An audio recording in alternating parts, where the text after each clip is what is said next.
বুধবার শেষ দফার বিধানসভার নির্বাচনে নিরাপত্তার ঘেরাটোপে মুড়ে ফেলল নির্বাচন কমিশন। এবারে দক্ষিণ চব্বিশ পরগনা জেলাতে থাকছে বিপুল বাহিনী, এছাড়াও থাকছে পর্যাপ্ত পুলিশ ফোর্স। ইতিমধ্যেই বাহিনী এলাকায় নজরদারি চালাচ্ছে। জেলার বিভিন্ন প্রান্তে ইতিমধ্যেই কেন্দ্রীয় বাহিনী পৌঁছে গিয়েছে, ফ্ল্যাগ মার্চ করছে। সাধারণ মানুষের মধ্যে নিরাপত্তার বার্তা পৌঁছে দিতেই এই পদক্ষেপ বলে জানিয়েছে প্রশাসন।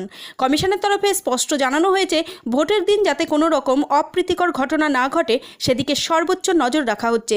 সুন্দরবন পুলিশ জেলাতে 113 কোম্পানি ও 2114 জন পুলিশ, ডায়মন্ড হারবার পুলিশ জেলাতে 134 কোম্পানি কেন্দ্রীয় বাহিনী ও 2544 জন পুলিশ, বারুইপুর পুলিশ জেলায় রয়েছে 161 কোম্পানি কেন্দ্রীয় বাহিনী, মোতায়েন থাকছে 2995 জন পুলিশ। কমিশনের পরিকল্পনা অনুযায়ী প্রতি বুথে কমপক্ষে হাফ সেকশন কেন্দ্রীয় বাহিনী রাখা হবে, 3টি বুথে একটি পূর্ণ সেকশন, 5টি বুথে 2 সেকশন, 7টি বুথে 3 সেকশন এবং বুথের সংখ্যা বাড়ার সঙ্গে সঙ্গে সেই অনুপাতে বাহিনীর সংখ্যাও বাড়ানো হবে। অর্থাৎ 11টি বুথে 4 সেকশন এবং 15টি বুথে 5 সেকশন কেন্দ্রীয় বাহিনী মোতায়েন থাকছে। সব মিলিয়ে ভোটারদের ভোটদান যাতে সুষ্ঠুভাবে হয় সেদিকেই নজরদারি চালাচ্ছে কমিশন।